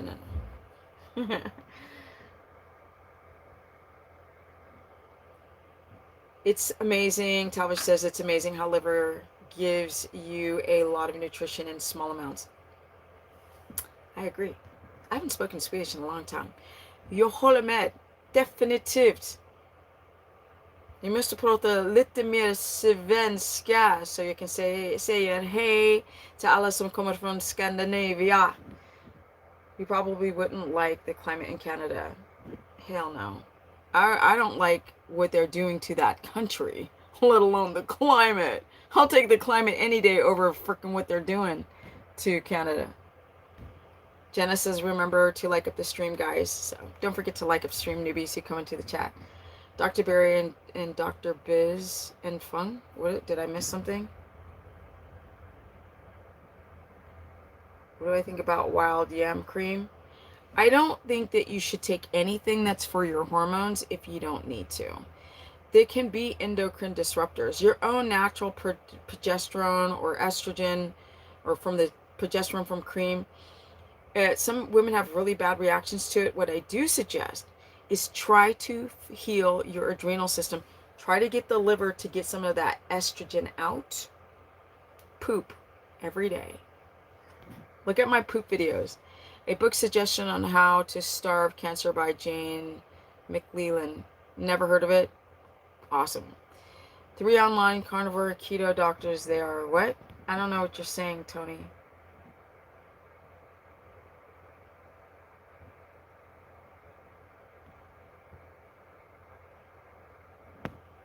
I'm very confused. Are you talking about fasting? Fasting is so stupid. I'm sorry. People should only fast if it's an emergency, right? They shouldn't just fast because it's a lifestyle thing. My thoughts on fermented foods are all about if your gut microbiome, your gut dysbiotic gut can handle it. If your gut can handle because there's a lot of bacteria on fermented foods. Some people have worse histamine reactions, and if you don't, it's great. It's great. And if you do, you need to back off until your gut is more balanced and the gut wall seals up. And you guys, I'm going into the second hour, so I'm not in Houston. I was south of San Antonio when I lived there a year ago, escaping California. Went to Texas, absolutely hated every freaking second of it. And then I got to Tennessee and I was like, thank you, Jesus. Hallelujah. Can you do a video on how to get off levothyroxine after 20 years?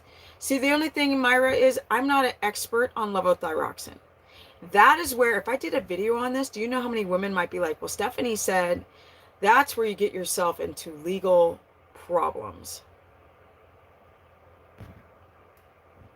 So I don't know if I want to do a video like that. I can talk about if I were to try to get off levothyroxine. But I am one disciplined SOB too. Legally trying to tell somebody how to get off a thyroid medication is really sketchy. But if I were you, I'd get off that stuff. Definitely. And as the Swedish say, definitivt.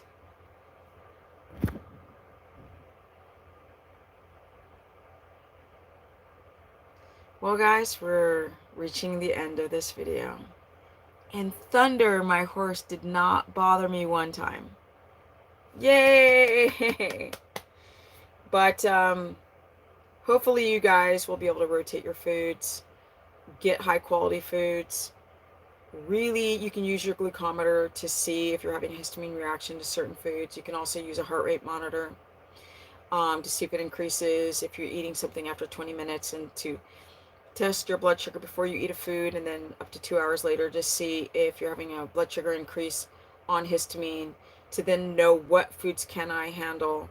I think that people should get up and eat right away within 30 minutes. I think they should eat every 3 hours, especially if they've got hypoglycemia or dysglycemia. And rotate your, it's simple and gets better early, because that's what helps stabilize your blood sugar, and also helps with your body being able to get out of that cortisol pathway, so your gut can rebalance, and so your histamine and your diamine oxidase production can start to again be crack-a-lack and getting rid of histamines that become a little bit too much. So you guys just get ready for this challenge. It's going to be fun. I want it to be fun, right? And I want it to include all 3 diets. I was going to say the word inclusive. I was like, oh, no, don't say that word. I want it to include all 3 diets. And also, I just want it to be fun. But I have the course right now. My calendar is wide open.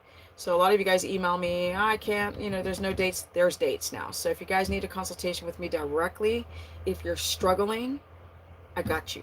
I got this. I'm objective, because I'm not just dogmatic going, everybody should do a keto diet because that's what I'm doing. Everybody do keto diet. I didn't talk a lot about low carb, high fat tonight, but that is an option for those who just can't or don't want to eat a bunch of meat, or eat a bunch of meat and fat, or eat a bunch of meat and fat and vegetables. Because low carb, high fat, you can still eat starches, but everything's on a lower scale. I get it. I just always have crazy symptoms when I try to get off. Yeah, so Myra, when you try to get off any of these not HRTs, you have to literally get enough iodine, selenium, vitamin D from the sun. You need to be able to get your electrolytes in balance. You have to find out what your histamine limits are. You have to poop every day. That means, like, if you've got to take magnesium citrate before trying to get off the medications, get your body as in balance as you can, so then when you slowly taper down, your reactions won't be as bad. And you have to get all of the stresses out of your life, my girl. You must get the stresses out or it won't work. And you have to believe that it's possible. Oh my God, I'm from BC and we are so screwed, British Columbia. I know, honey. Sarah, I'm so sorry. I am so sorry you are from there. Honey, I wanted to move to put me around a bunch of rednecks with iron, and I'm good to go in the country. Food, protection, and community. I live in Seattle, no sun. Oh, yeah. What do you think about taking... Psyllium husk is really bad for the colon, the tubes. Where's the tube? This is your colon. The inside has a mucus barrier, right? And the cells... You have cells and then the mucus barrier. Psyllium husk scratches the frack out of it. So using psyllium husk for like 2 days is fine.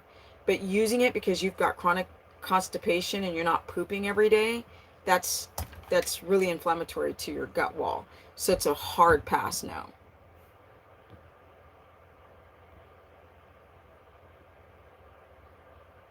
You probably wore Thunder out. That is true.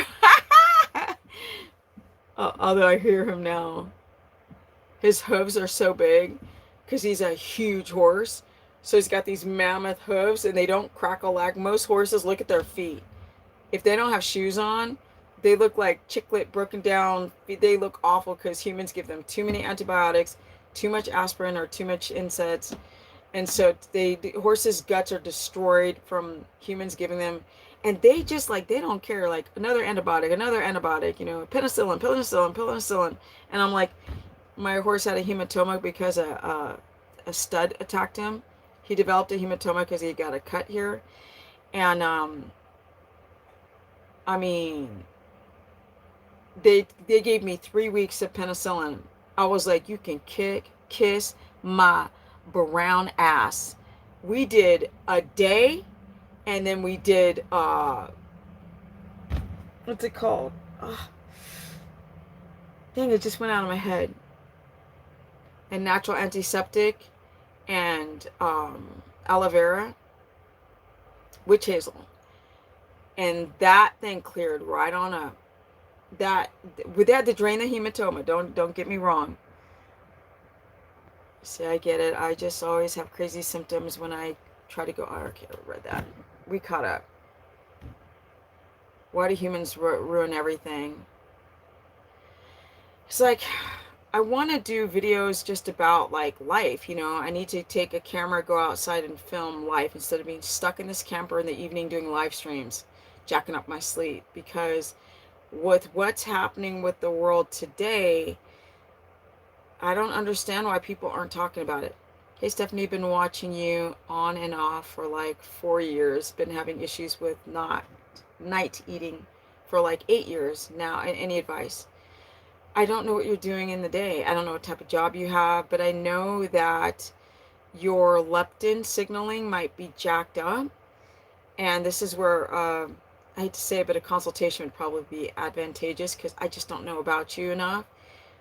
You know, I don't know. I don't know if you're trying to be ketotic. I don't know if you're eating fat, because eating fat, you have to have gallbladder, you've got to have lipase, you got to have stomach acid. All that slows down digestion, keeps the binge eating down. You know, I don't know if you've done fasting. Like, I don't know what you're doing. So if you think about booking a consultation, it could be advantageous. You guys, you know, you can catch me on my Instagram. I hate you know what? I just wish, if I would have known in 2010 that all this stuff would happen on social media and you couldn't say what you really wanted to, I would have said it all then. but I just didn't know. I wish I did know. You know, I just wish I wish I could speak more freely on subjects. It would make more sense. Um, yeah. But those were the days I was like, energy, energy, energy, energy. It was so awkward. That was the mood I was in, though. That was a flavor of the time. What do you think about inulin to help with improve the gut? No. No. People have bad reactions, Aaron, to inulin, so I would say no. What's a typical day look like for you? That's a good question. I get up and instantly I think about feeding the horses. So I I want to like get up and roll out of bed, but and then like just jump to the gym, but I can't. If they see me, the donkeys start braying, and then Thunder goes, so I have to feed them. And then when I feed them, I have to separate them all in different pens. And if they eat around each other, they will steal each other's food. And like some of them, horses can be easy gainers, hard keepers, like easy, like with humans, hard, some gain weight real easy and some don't. And my new donkey just looks pregnant if you're not careful. So I have to, and he's food obsessed. So that showed me that when he was young, he didn't get enough food. Like he had to fight for his food. And I wait for them, and then I go and I unlock my gate because I have a electric gate opener, but it's locked. Like I'm so scared that the gate will open, and I don't have a backup system. So I go and I manually, once they're all in pens, I manually unlock the gate. I warm up my car, and in the winter I have snow pants on. I'll take off my snow pants take them off, take off my cowboy boots, put on some sneakers, go to the gym, and do all my errands. So I'll go to the co-op, I'll go to Tractor Supply, I'll go to do all the stupid errands that I need to do. I might even go to Walmart for like some supplies for shite, whatever, for my RV. And then I come back and I start doing consultations. And then when I'm done, I feel exhausted because I connect with people like we're like this. Like me and people are like this in my consultations, and it's a lot of emotion to kind of like pull away from that. And also I always throw some liver in my mouth with a spoon of fat before I go to the gym. So when I come back, I eat something before my client, then I'm my client. And then afterwards I decompress and like I'll work on this challenge. And then I get like, it's too beautiful to be inside, which was typically today. I have to get outside and I start becoming like a rancher, like taking care of the animals and fixing their feed for the next day and trimming their feet and picking up shite. Lately I've had a lot of contractors, so 2 days ago I had the builders go re-roof the whole damn thing, and yeah.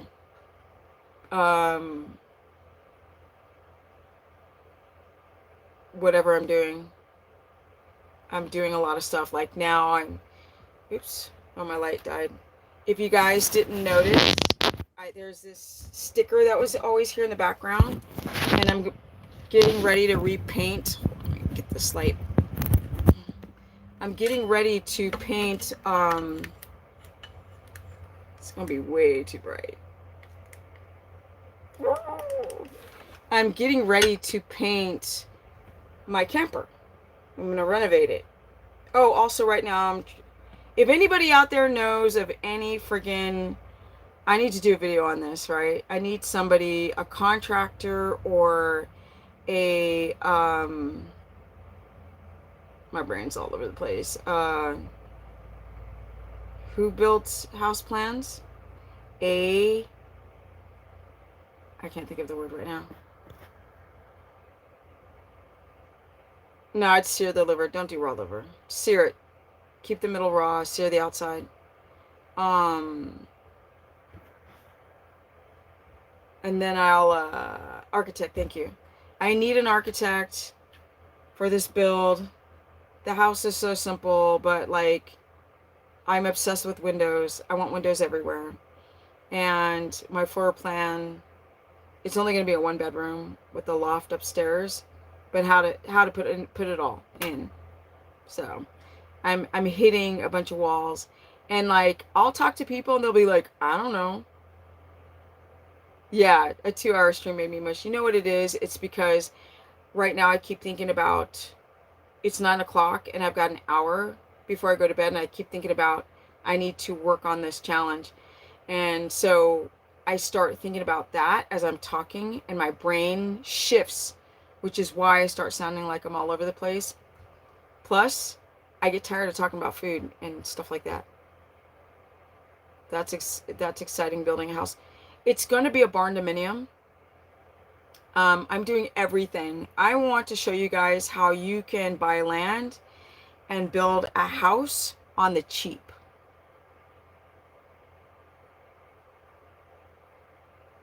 You know what I got quoted to do all the fencing on this property? $36,000. Do you know what it cost when I did it on my own for the materials? $1,200. So 10 acres fenced. I'm not putting, cattle gates are dangerous.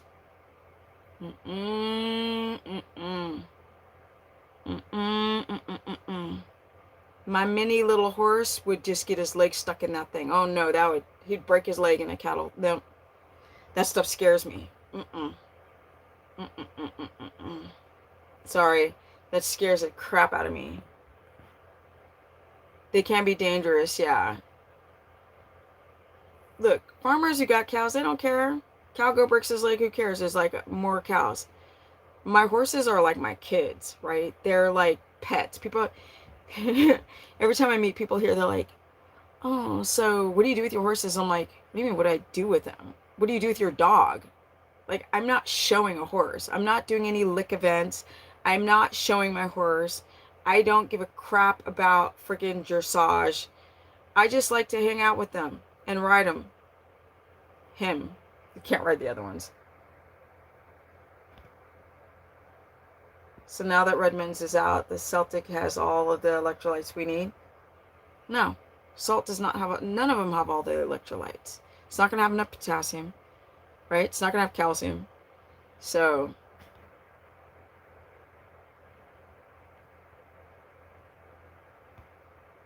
yeah. Whew, I'm tired. It's a lot. It's a lot. But life is good. They're awesome. Horses and donkeys. If you guys, you can see them more on my Instagram. So thank you everyone for joining this live. Yeah, RT Boy Pepe. I spoke earlier. I am getting chickens. I just can't do it now. I can't. It's too stressful. I cannot deal with chickens. Like, right now, it's getting buggy season, and the bugs do not bother any of the animals except for my big horse. He's got pink skin under, and the pink skin, I don't know what it is, but the bugs attack my boy. So I'm using diatomaceous earth. I found 5 ticks on him. I almost about freaking had a meltdown. No ticks on the other ones. 5 ticks on him. And I was like, oh! Oh! Ugh.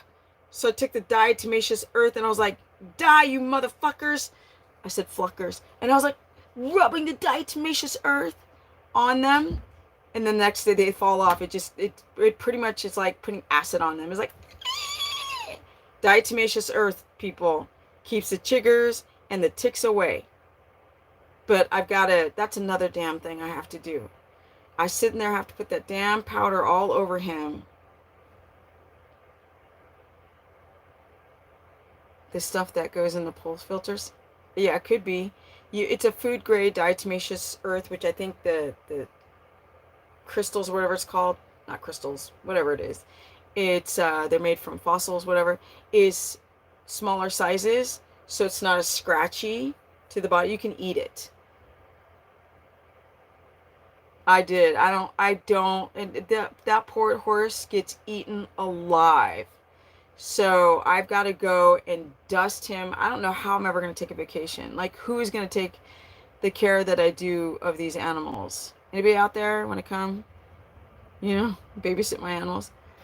Off grid with Doug and Stacy. Man, Doug and Stacy are killing the freaking YouTube game. Everybody knows Doug and Stacy. Built his place with a loft, and Stacy has a plan homemade toothpaste. So, but no, I know how I want, you guys. You don't understand. I'm getting a 30 by 40 building. That's 1,200 square feet on the bottom.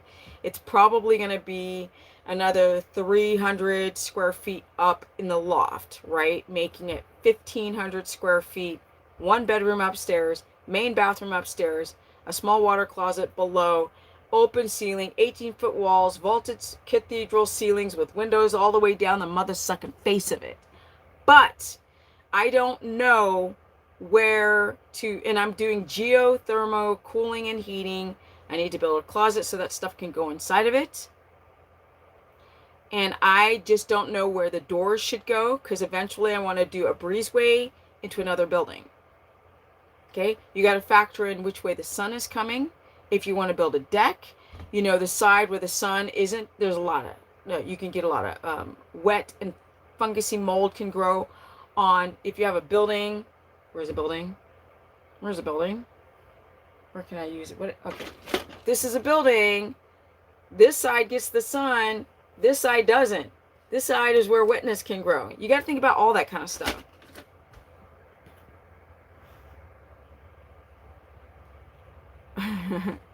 I use jojoba oil, vitamin E, retinol, coconut oil, shea butter on my skin. Somebody just asked what I used on my skin.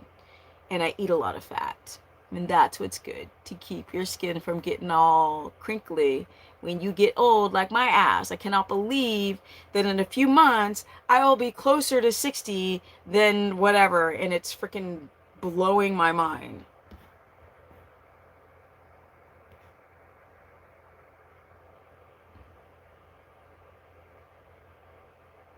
Gloria says Stephanie knows everything about the gut. I don't know everything, but I know a lot. I don't know everything, but I know a lot. And I'm learning. And I think a lot of gurus need to say, hey, we're all learning. What I say today, I might change tomorrow. And y'all know I've been on the internet long enough to know that I have changed a lot of what I said in the past. That's why nobody should be tripping on really anything. Everyone have a fabulous evening. Don't forget to like up the stream, people on the replay. Take care of yourself in this crazy ass world we live in. Believe nothing and do your own investigations. Turn off all of the screens. Don't believe anything that anyone ever says, because it's 9 times out of 10 a bunch of nonsense.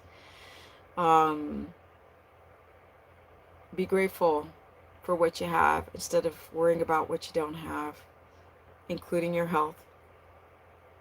And stay strong. You're going to have to be strong for what's about to happen in our future. And are you guys ready? And I'm out. Energy. Actually, I have I'm getting tired type of, the brain is lit, but the body's like, girl, shut up and be done with it. Comment below. Tell me what you want me to talk about. The dates for the challenge are not up yet. For people who keep thinking that, I do have a course if you want to start something now through stephanieperson.com. Consultations are through stephanieperson.com. And my Instagram is Stephanie Ketogenic. My Facebook fan page, which is Stephanie the Business Person. And this girl is out. Peace.